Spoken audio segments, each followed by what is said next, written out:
अगर आपकी कोई परीक्षा होने को है पर वो किसी कारणवश स्थगित हो जाती है और उसकी नई डेट भी नहीं आती है तो आप अपनी पढ़ाई में ढील कर दोगे। आप सोचोगे कि अब आगे डेट आएगी तब हम दोबारा पढ़ाई शुरू करेंगे। मगर एक इंसान है राहुल गांधी, कल ही जिनकी परीक्षा देने पर हाई कोर्ट ने रोक लगा दी, जिन्हें ये भी नहीं पता है कि वो 2024 के चुनाव लड़ पाएंगे या नहीं।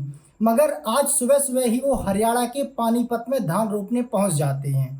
जब सुबह सुबह नेताओं की आंखें नहीं खुली होंगी तब तक राहुल गांधी खेतों में पहुंच चुके थे।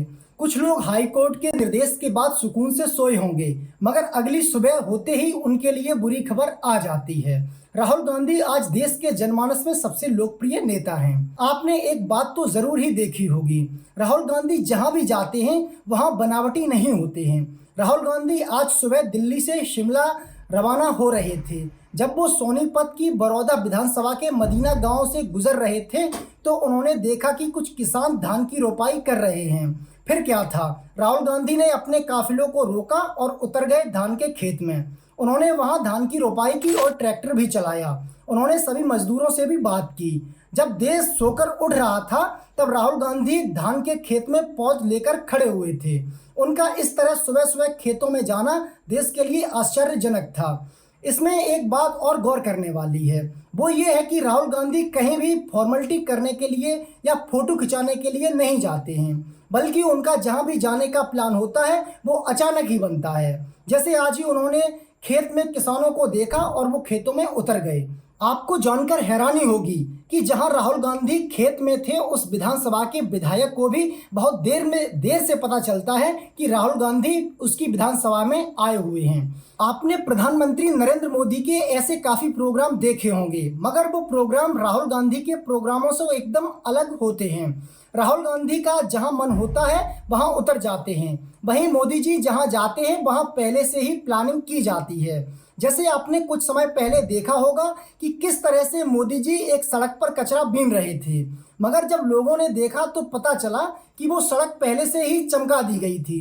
उसके बाद थोड़ा सा कचरा लाकर उस पर डाल दिया गया था, जिसे मोदी जी ने आराम से उठा लिया। यही नहीं, आपने एक और मोदी जी की तस्वीर देखी होगी जहां मोदी जी गुजरात में एक स्कूल को विजिट करने गए थे।